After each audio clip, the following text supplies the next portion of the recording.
Flesh and blood.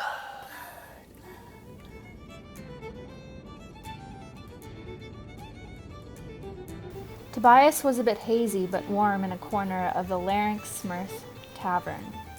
The outside was covered by a sea of white and the rapid icy winds.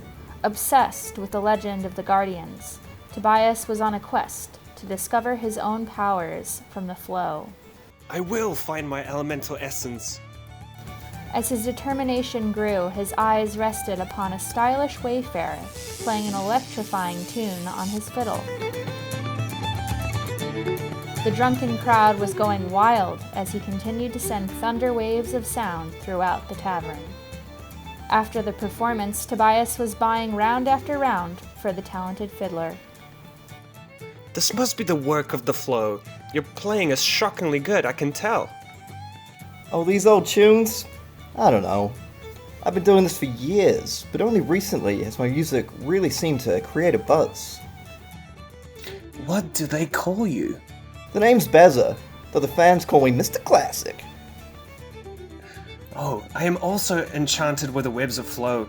I'm actually heading to the Thunder Plane in search of a powerful artifact. Only those with the power of the flow can enter. Let's go! They ventured to the Thunder Plane together, but the place looked impossible. The constant bolts of lightning lit up the sky, the echoes of thunder creating a powerful rhythm of nature. We are the chosen ones. We can push through this. We can do it, Tobias. Let's go! Tobias ran into the storm. Bazza found himself drawn to the center of the storm, walking closer against his will. A bolt struck Tobias, but Bazza somehow drew it to his fiddle, absorbing the blow. But more and more bolts came zapping Tobias. Most of the lightning was actually coming from a small, shiny object in the middle of the storm. Bazza rushed to help his newly found comrade. However, all he saw was the crisp, burnt remains of the man. He suddenly realized the bolts didn't affect him, and he found himself right next to the stunning object. It glistened in multicolors, rich in vibrance, and reflected the rapid storm above.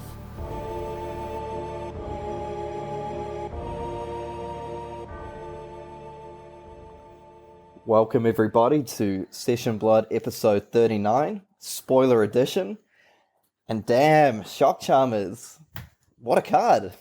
This card is amazing, and I am so stoked to be able to share it with everyone. Should we just dive right into it? Yeah, absolutely. And I just had to say I did have a bit of fun, recording that little skit we did earlier, but full credit to Carol for the animation. You did an awesome job, and I love it. Thanks, man. I appreciate it. Okay, but enough chit chat, Carol. Let's get down to business. All right. So, Shock Charmers. I feel it's one of those cards that initially you kind of look at it and you might think like, it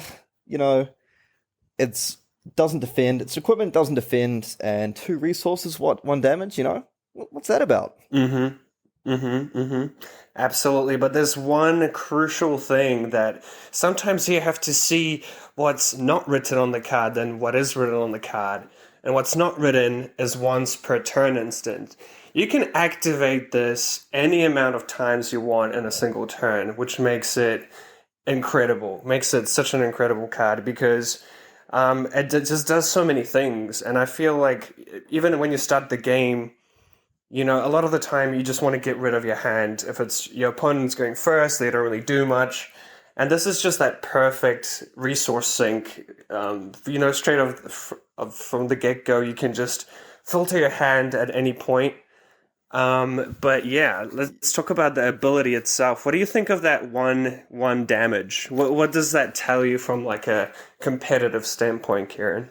Well, yeah, I feel like you were saying, the fact that it's more than once per turn is actually really critical here.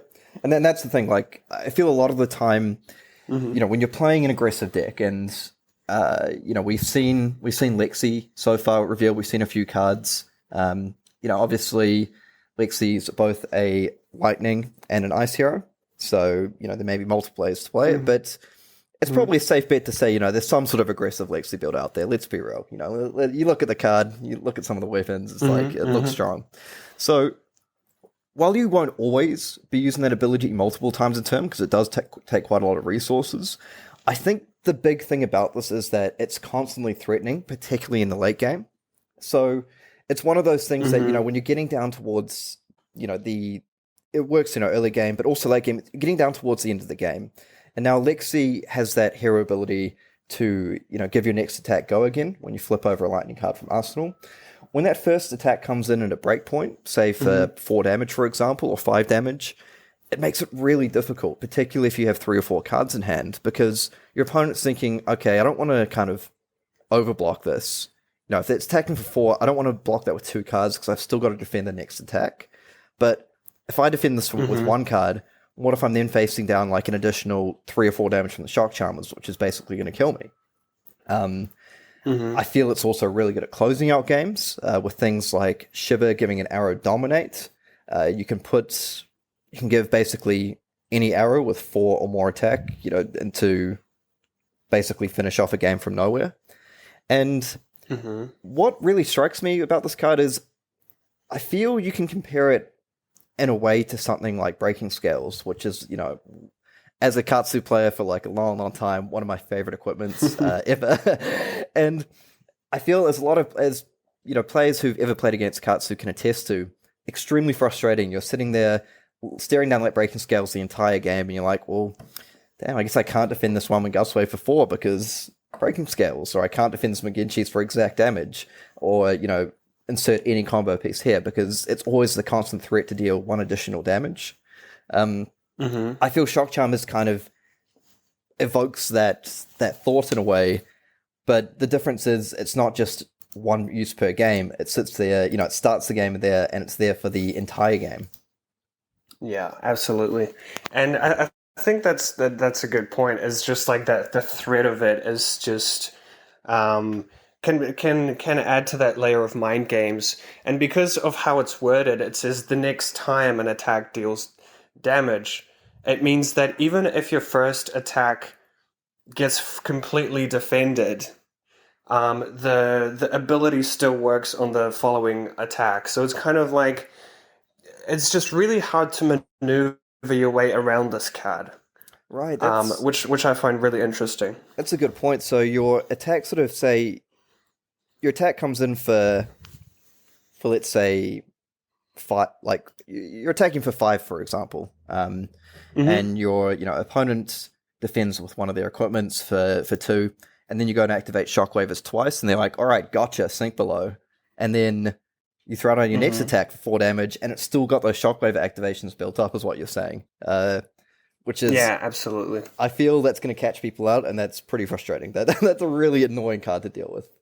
But one thing that struck me from what you just said before is, if we read the wording again, the next time an attack action card you control hits a hero this turn, rather than deal damage, it deals 1 damage to them. So, if I'm reading that correctly, that means the attack itself deals an additional 1 damage, not the Shock Charmers? Yeah. So the attack itself is the source of the damage. Which, I mean, we've seen some pretty cool cards getting spoiled already, but the interaction that you're kind of alluding to is that with some of these fused arrows. And I think Frazzle is a great example of like an arrow that can deal a ton of damage because it increases the damage by 1 when it's fused. So basically, if you swing with a Frazzle and your opponent ignores it, and you fused it, and you've activated Shock Charmers, let's say you pitch 2 blues to activate it 3 times, each one of that instance of damage is actually dealing an additional damage. So you can see how this kind of shock theme plays out in the lightning side. Right, so in the Frazzle sense, that basically starts reading 2 resources deal 2 damage. Yeah. And hey, if you play multiple Frazzles in a turn and you fuse them all, things can get a little bit electrifying. Yeah, so things start getting a little bit wild. So I suppose, importantly, I suppose the more onto it, better players out there might realize this straight away. I definitely didn't. It doesn't apply to to cards sort of on-hit effects, things like Snatch or Command and Conquer, for example. I suppose Snatch is more relevant. If you activate Shock Charmers, you're not drawing 2 cards off it. That's like I initially thought until I got corrected. But it's there's still a lot of cool things that work with. You can pump Shock Charmers into that CNC and really destroy their arsenal. No, that doesn't work. Just ignore that. But yeah, I mean, the other arrow that's really powerful that's been spoiled is Chilling Ice Vein, which when it's fused, your opponent has to pitch 1 or discard a card.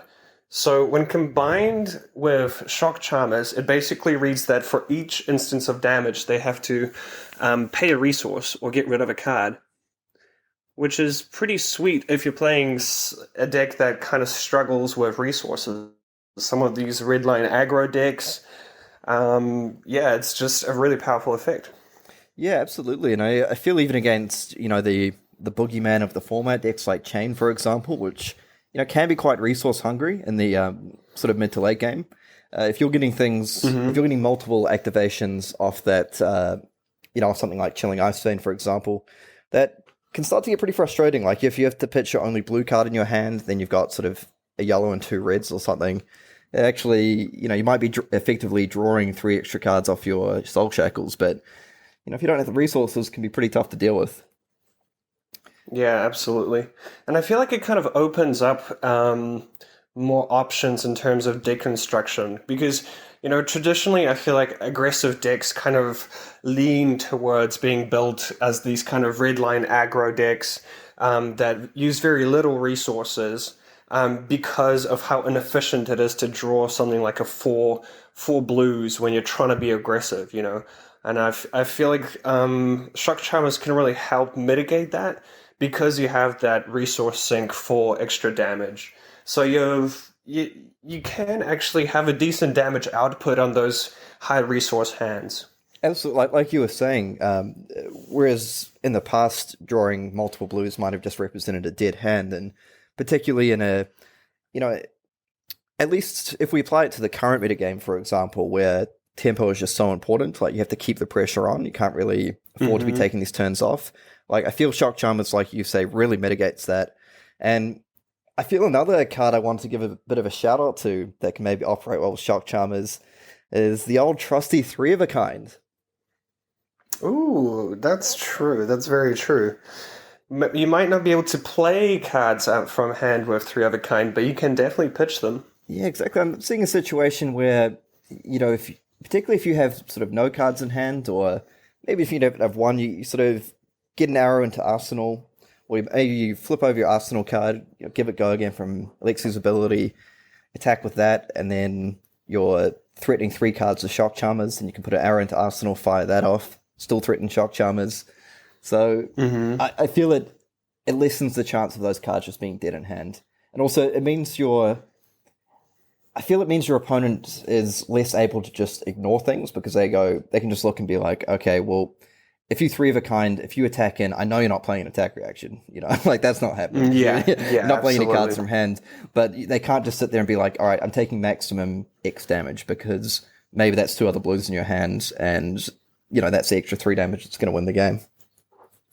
Yeah, it's fun. I feel like it's going to be one of those tools for bluffing. I love that in games of Flesh and Blood, where you do have that kind of, do they have that razor reflex? Do they have this? But now it's going to be, do they have a bunch of blues in their hand? Because that could be what changes the kind of, turn sequence of a game. Absolutely, and I can see it being annoying with something like an energy potion down in play as well. Always threatening the Shock Charmers, that one critical activation. I don't know if that's any good, but it would be quite fun. But yeah, I feel it really gives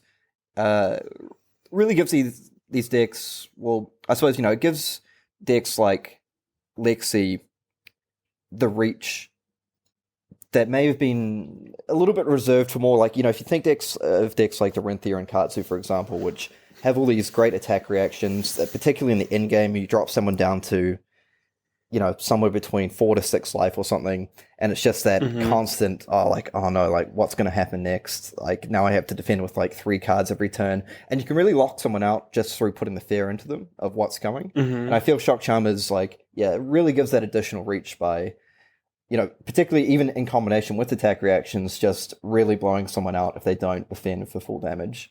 So it means that once you get the tempo, it can be really hard for the other player to grab it back. Yeah, absolutely. And, the Spell Void 2, I feel like, is also nothing to be scoffed at.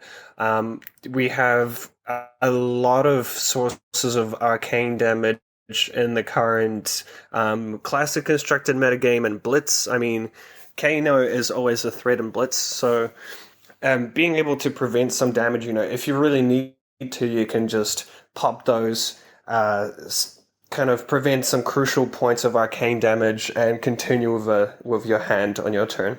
Absolutely, and even, cards like Vexing Malice, for example, I feel the blue is a bit of a mainstay in current chain builds. I'm sure there's a lot of people out there that feels that they have almost got the game under control. The chain player that use their cards, can defend against everything, and then just a Vexing Malice comes in, burns for 2. They've either got Null Rune or Null Rune 1, and they just can't deal with it. I feel Shock Charmers is very cool to have on board, or just to maybe use it at a really opportune time to turn something off. For example, if you're well ahead and the other player's trying to grab the tempo back, they've got something like Rip Through Reality or Meet and Greet. You can use it to sort of shut down these conditional arcane damage triggers, which feels really cool. And, yeah, absolutely. And that's the thing. I know we sort of touched on the cards like Frazzle and cards like Chilling Ice Vein. But, no additional spoilers here, but I think it's fair to say, Shock Charmers, that there may be additional cards out there that sort of ability can be quite relevant for. The fact that, it makes the actual attack action deal 1 damage. So, like we say, we're not going to give anything additional away, but just something to keep in mind when you're sort of assessing other cards coming out.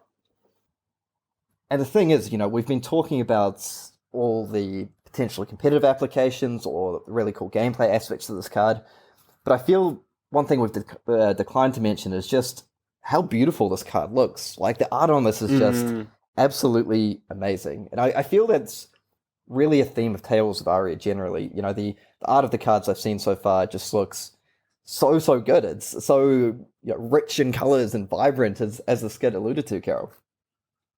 Yeah, I can't wait to get I don't know how I'm going to do it, but I'm going to get a massive poster of this card up on my wall. The art has been stunning, and I just wanted to end things on a bit of a personal note to say, why this card and the set is just a little bit special to me. In particular, I feel Tales of Aria is quite or very likely to be the last set that I ever do some dev work on. Maybe apart from the occasional bit here and there, because I'm now over on the organized play side of things. And I have to say, Shock Charmers, when we're testing stuff, was definitely one of my favorite cards in the set. It was super fun to play with and just very, very cool. I'm so stoked that we got an opportunity to spoil this card. So I just wanted to give a huge shout out to everyone at Legend Storage Studios and, James in particular. Thank you so much for sort of trusting this awesome card to myself and Carol and Session Blood here to reveal to everyone in the community. And it just feels really special. And I'm, like I said, I'm a little bit lost for words. I'm hyped. It's amazing. Yeah, I can't wait for it to get into the hands of players and see what people can come up with it. But yeah, from me as well, massive thanks to LSS and James in particular. It's been so much fun. Yeah, absolutely. And I suppose that's it from us. We don't want to take up too much of everyone's time. We know you're here to see the card, not to listen to us talk all day, and that's something I'm very good at doing. So I suppose we'll just wrap things up there. Please let us know in the comments and everything if you're thinking of some cool uses or have any thoughts or feedback or anything like that. We always love seeing all that sort of stuff. So yeah, big shout out to all our loyal listeners, everyone new tuning in. Thank you very much, and we'll see you next time.